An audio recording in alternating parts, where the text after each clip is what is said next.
Olá, amigos da TVL, está começando o programa Nossa Gente. Convidamos para participar do programa hoje a senhora Ellen Weg Vollmer, que está aqui no programa. Primeiro quero te agradecer pela gentileza e por ter aceito o nosso convite. Muito obrigada também por ter vindo. Bom, a senhora tem uma rica história, fruto da vivência aqui no Vale do Itajaí. A senhora nasceu aqui em Blumenau mesmo ou escolheu Blumenau? Eu nasci na Johannastift, onde hoje é a CDL. Na Alameda Rio Branco, né? Era. E era a segunda maternidade. A primeira era no outro lado, na Alameda, uma casinha bem pequenininha que também existe foto.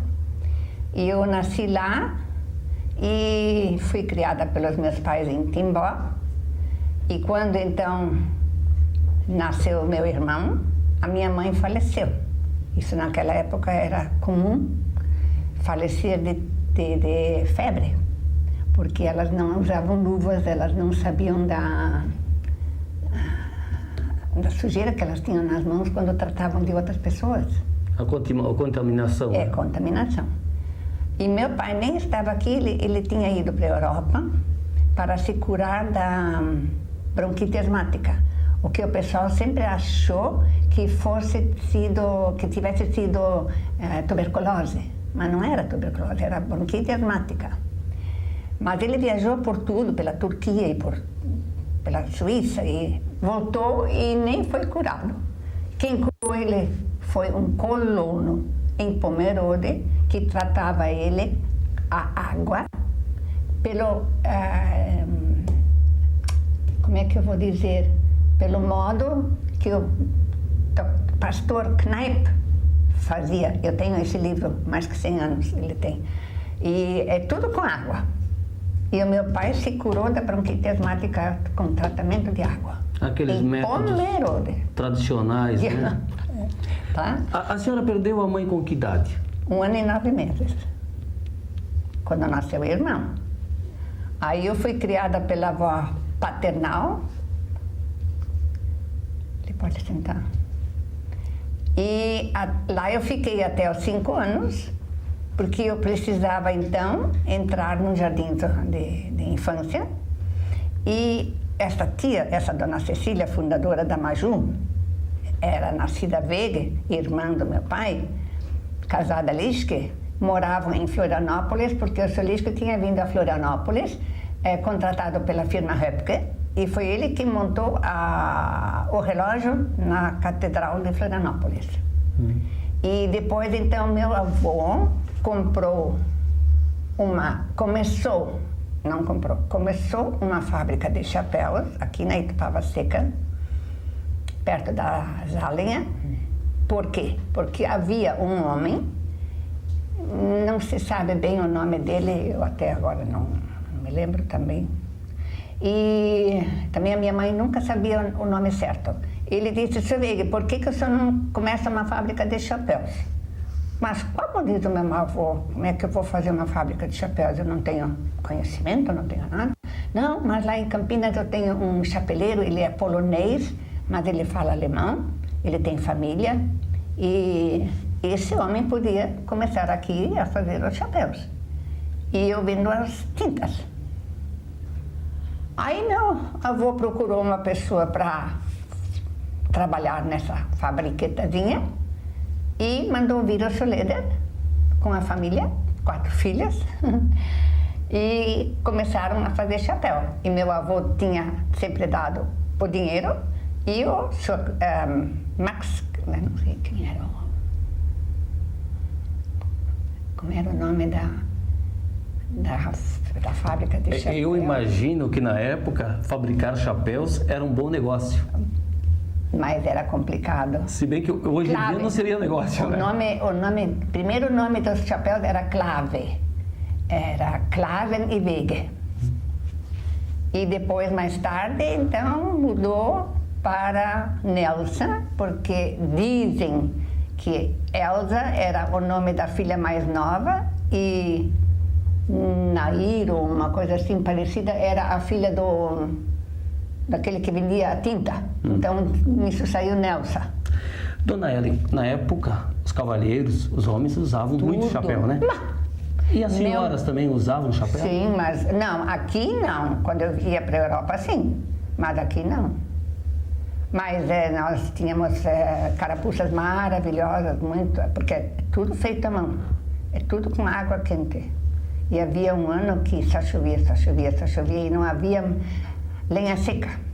E tudo é feito com água quente, tudo, o chapéu inteiro. E qual é que era a matéria-prima para se fazer chapéu? Existe chapéu de lã e de pelo de lebre.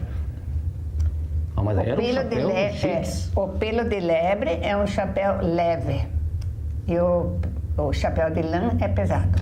Minha avó fazia muito chapéu em casa e aquela cesta, né, de palha de trigo. Eu recebi 2 chapéus agora da família Grop. Eu tenho 150 chapéus, mais ou menos. A senhora faz coleção de chapéus também? Tudo. O que eu não coleciono? Tudo. Bom, aí então surgiu a fábrica Nelsa. E daí, para liderar essa fábrica, o meu avô chamou o genro Solisque de Florianópolis, da Repke, para cá, e ele comandava a fábrica de chapéus.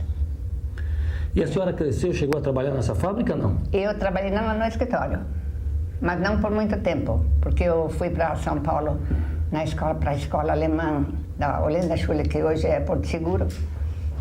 Isso foi em 41 e voltei só em 48. E nesta época, os meus sogros, com meu depois marido, estavam na Alemanha. Eles tinham ido 39 e nós dizendo, vocês não podem ir, vai entrar em guerra, vai ter guerra. E nós vamos. E entraram e quando chegaram lá, explodiu a guerra naquele mesmo dia. Pois é, a guerra surgiu, ela começou em 39, né? Começou em 39. E aí eles ficaram até 40 e... Meu marido voltou em 47 e eles voltaram em 48. Sofreram alguma perseguição, algum problema lá? Não? Meu sogro foi até para a Rússia, porque ele era técnico em têxtil. E ele foi lá por causa da fábrica de têxtil, que lá nem sei a cidade. E depois, quando os russos vieram aí, eles foram mudando sempre mais para o leste, né? Oeste. Se é da direção da Alemanha para a Rússia, seria leste. Da Rússia para... daí vieram em direção à Alemanha. E minha sogra ficou sozinha, meu marido era rapaz de 15, 16 anos. No fim teve que entrar na guerra também, mas não para o fronte. Só lá na cidade dele para defender uma fábrica de pão. Bom, mas então eles estavam do lado dos alemães? Sim, claro, eles eram alemães, né? Eles eram todos. Meu marido não, meu marido tinha nascido aqui. Eles saíram de férias para lá. E ele voltou então... Então quem sofreu com a guerra, na verdade, foram os blumenauenses? Ou a senhora não acompanhou algum tipo de... Principalmente depois, quando os aliados ganharam a guerra. Como é que foi essa história? Eu voltei só em 48 de São Paulo. Já no fim da guerra? Mas aqui aconteceram coisas horríveis. Eu nem sei se eu devia falar, mas lá naquela entrevista do filme, as Kikpos também falaram que colocavam óleo usado, óleo de motor de automóvel, pelo gargalo de uma arma nos colonos, eles tinham que engolir. E batiam quem falava alemão e prendiam quem falava alemão. Bom, a senhora acabou sendo vítima dessa história lá já na época da escola alemã, né? Vítima eu não posso dizer, porque nós tínhamos aula, a escola alemã mudou para Porto Seguro, não era mais escola alemã, era Porto Seguro, e nós também não tivemos mais as aulas todas em alemão, nós tivemos alemão como uma língua, e o resto era português. E no Pedro II, como é que foi? Era tudo em português. Também era aula de alemão, só aula de alemão. Eu me lembro, a dona Elza Techentin foi a minha primeira professora no primeiro ano. As outras eram... Eu nem me lembro do nome. Bom, além, claro, da perseguição natural que a senhora contou aí, do pós-guerra, e certamente durante a guerra também, teve alguma prisão que envolveu familiares, não? Sim, a minha avó, lá em Pomerode, na venda, tinha que falar alemão com os colonos, porque eles não falavam português. E levaram ela para a delegacia. Ridículo. Ridículo mesmo. Mas assim não fizeram mal a ela, só levaram por algumas horas. Meu avô falava português, mas ela falava um pouco de português, mas tinha que atender os colonos. Porque era um problema sério, o pessoal não sabia falar português, né? Olha aqui, o governo, no começo de Blumenau, não tinha escolas em português. Não tinha. Quem dava aula para os alunos eram os próprios pais, ou então formavam um grupo para lecionar, mas era alemão. O brasileiro não se deu conta que eles tinham que ensinar o português, tá? Só mais tarde. E como é que era a relação de imigrantes alemães aqui, do povo brasileiro, naquele período da guerra? Eu não estive aqui. Mesmo lá em São Paulo, o que se falava da guerra? Olha, nós ouvíamos muito pouco da guerra. Lá no pensionato, muito pouco. Nós sabia-se que tinham afundado isso, esse navio, aquele navio, mas nós tínhamos aulas, os professores também, os alemães também tinham que aprender, quer dizer, eles falavam todos português, porque moravam em São Paulo, mas houve uma transação também. Nós da escola alemã podíamos escolher se nós vamos agora mudar para o ginásio ou nós continuamos na escola alemã. E eu continuei na escola alemã. E as duas filhas do Renault, do Willy Renault, fizeram o ginásio na mesma escola. Então a senhora foi para São Paulo por causa dos estudos?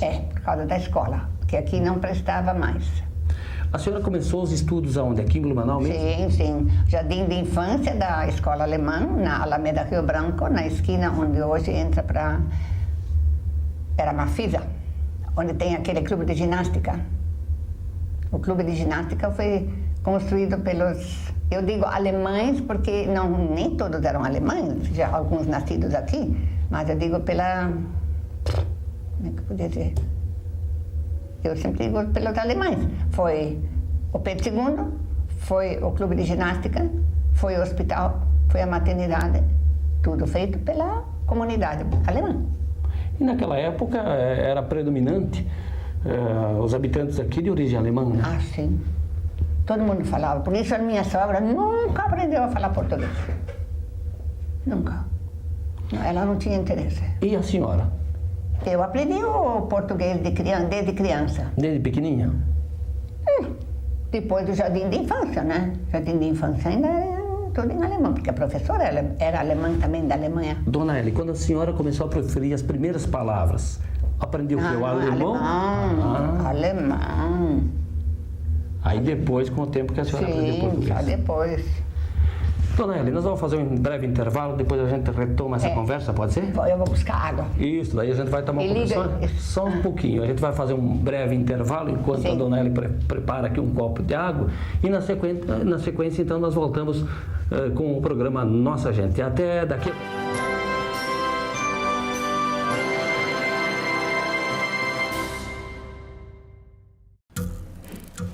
As formas de comunicação mudaram, porém a necessidade das pessoas serem ouvidas continua igual.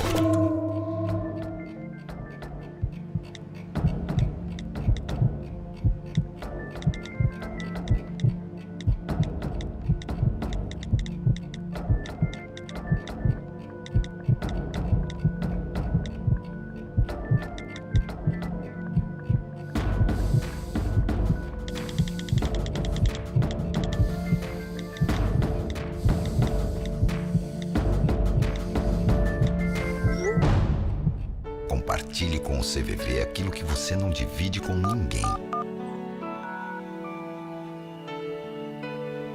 Valorizar a vida, é isso que o CVV faz.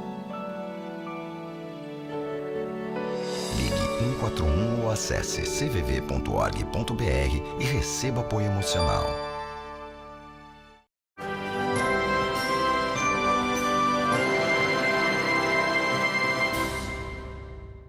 Estamos de volta na sequência do programa Nossa Gente. A nossa convidada hoje é a senhora Ellen Weg Homer, que está aqui no programa contando, claro, a sua história, a rica história de vida em Blumenau e também, mesmo sendo um pouco tempo, evidente que sobrou boa história para se contar no período de estudos em São Paulo, né? Foram válidos aqueles, foram quantos? 9 anos? 7? De 41 até 48. 7 anos. Nem sempre morei no instituto, lá na pensão, que era a continuação deste internato, onde a minha mãe foi de criança. Era a continuação, mas não era mais assim, aquilo, como ela tinha as a coisas instrução mudaram. Então a senhora retorna em 48 para Blumenau, já conhecia o namorado para noivar e casar? Ele estava na Alemanha ainda. Ele veio em 47, se não me engano. Eu acho que 47, 48, eu nem me lembro mais. Bom, mas a senhora acabou casando em que ano? 51. Fiquei noiva em 50. Casamento, como é que era o casamento naquela época, na época de 50? Pois é. Agora está escrito na revista do Tabajara, certinho. Meu marido e eu, noivos, íamos para a colônia procurar flores para enfeitar o salão, porque não havia floricultura, isso é lógico, naquela época. E nem sei quem era o econômico naquela época do Tabajara, não sei, porque já era Tabajara. Agora, vamos voltar um pouco no tempo para tentar contar para os nossos telespectadores como é que era o vestido, o traje de noiva naquela época. De noivado era um vestido amarelinho claro e a gente não convidava, só todo mundo vinha e a gente tinha que estar preparada para servir essa gentarada toda. E foi muita gente, a casa era grande, os conhecidos eram muitos. Agora, de noiva, não era um vestido lá, grande coisa, era muito bonito, era seda pura e era feito em Curitiba, porque aqui não tínhamos uma costureira, ou eu não sei se era a mania da minha mãe, não sei. Sei que não era nada de grande enjambração, mas a festa foi muito bonita. E eu tenho ainda os cardápios pintados à mão. Havia um jornalzinho, sempre havia um jornal nos casamentos, escrito tudo em alemão, em geral, né? Só uma e outra coisa em português. E levava tempo, porque a gente fazia as brincadeiras assim com as pessoas, né? E meu marido então entrou na fábrica de chapéus Nelson, porque ele na Alemanha não tinha feito curso nenhum. Começou com o chapéu. E a senhora, qual foi o seu trabalho depois de casada? As suas atividades? Primeiro eu tive os filhos, fizemos a casa e tive os filhos, e só mais tarde eu assumi uma parte da Maju, ainda aqui na Antônio da Veiga, onde hoje é a Giasse. E em 78 nós fomos lá para cima, meu marido logo ficou doente, 79 78 nós fomos para os Estados Unidos, 79 nós voltamos, em 80 em janeiro logo ele faleceu. E eu fiquei trabalhando na modelagem e fui também a uma feira e outra na Alemanha, mas eu fazia mais assim a tradução das revistas de cor, de moda, do italiano, do francês, do alemão para o português, para apresentar à diretoria o que vai entrar na moda, o que não vai.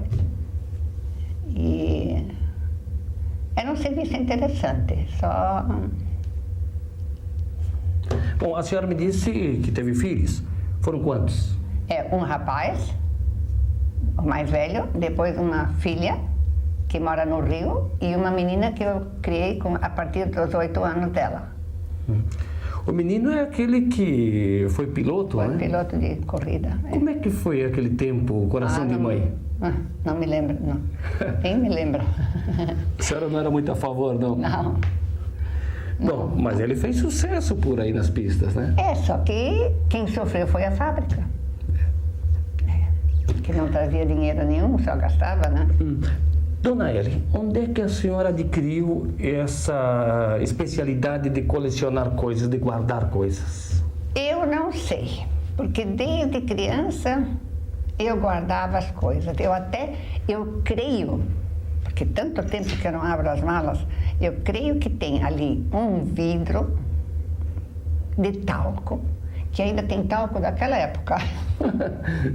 Mas eu não tenho certeza. Mas olha, você pode olhar naquele armário ali, tem coisas que eu colecionei de menina. Por exemplo, meu caneco de tomar chá está ali dentro. Então vamos falar da coleção dos ninhos, que eu quero mostrar, né, essas imagens. Como é que a senhora juntou esses ninhos todos?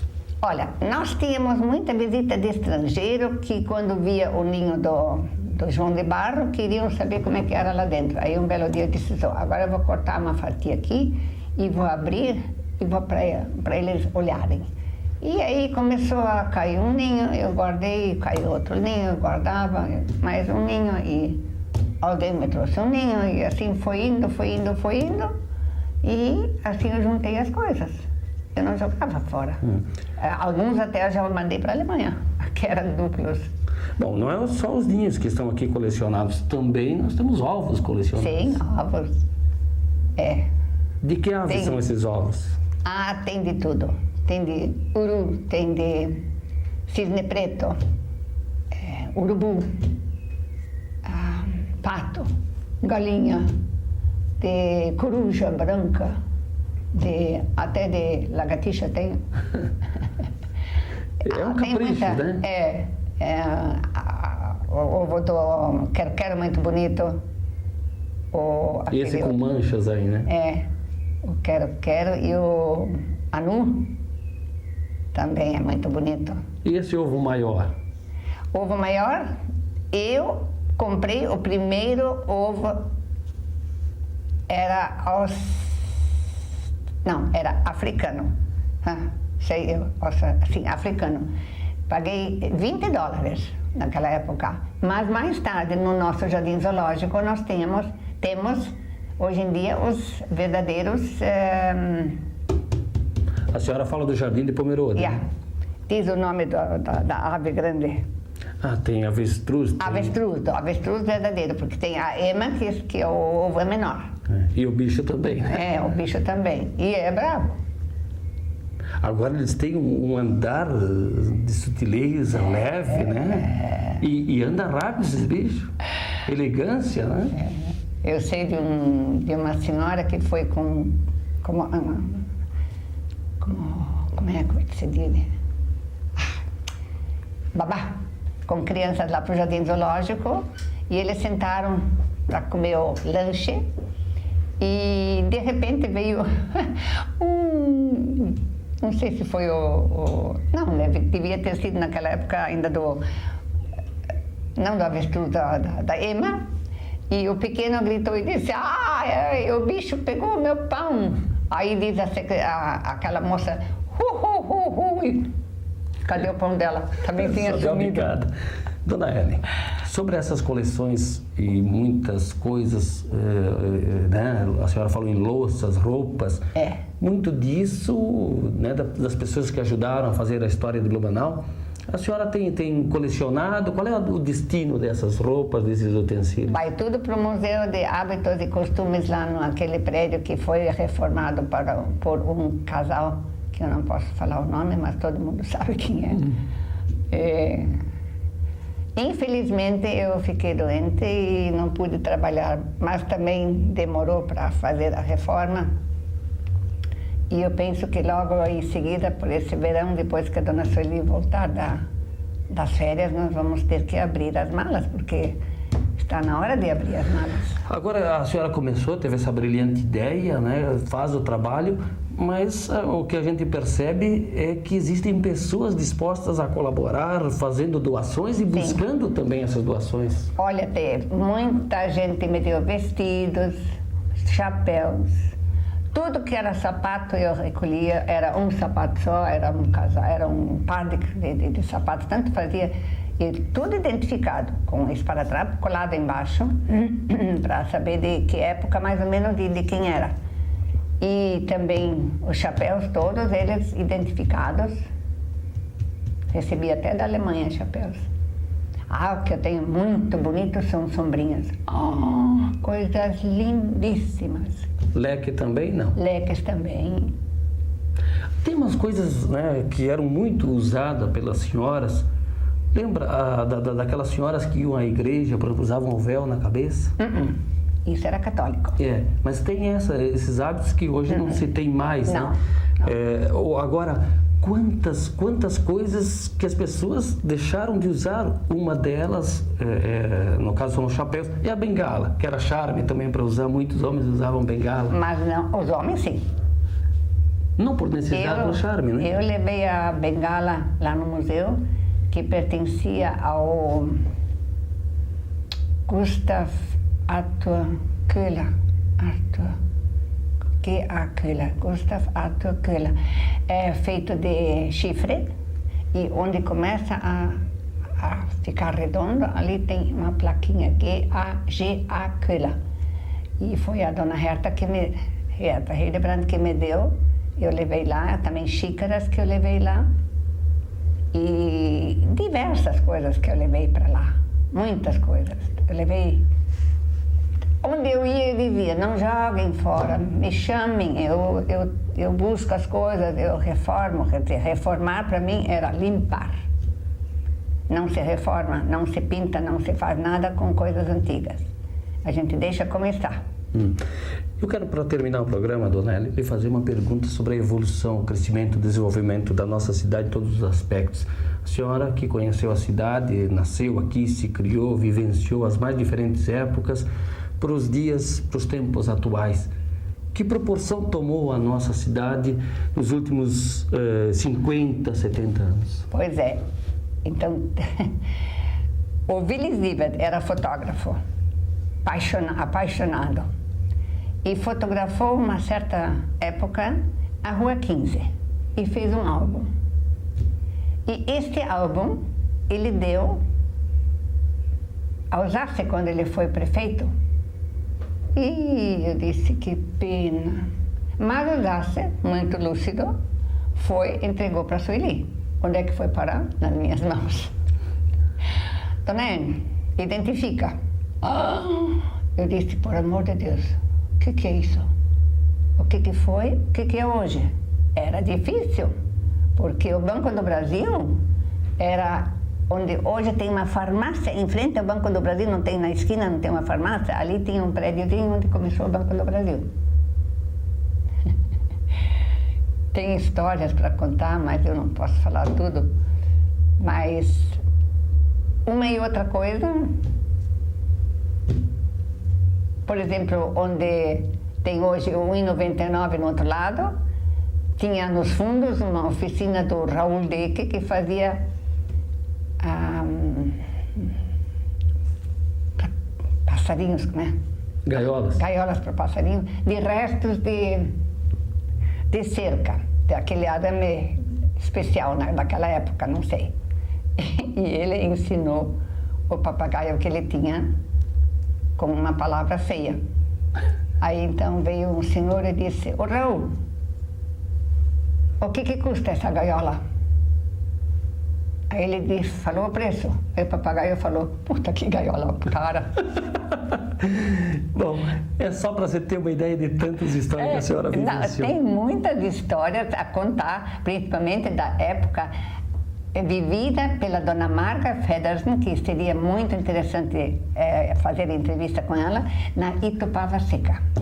Olha, de se rolar no chão. De rir. Dona Ellen, eu fico muito agradecido por a senhora ter recebido a gente aqui e ter contribuído contando um pouco da sua história, da nossa cidade, às novas gerações que estão chegando aí e que precisam saber do passado para saber exatamente o porquê de algumas coisas atuais. Ellen Weg Vollmer foi a nossa entrevistada no programa Nossa Gente, que está ficando por aqui. Volta em outra oportunidade e você segue, claro, acompanhando a programação da TV Legislativa.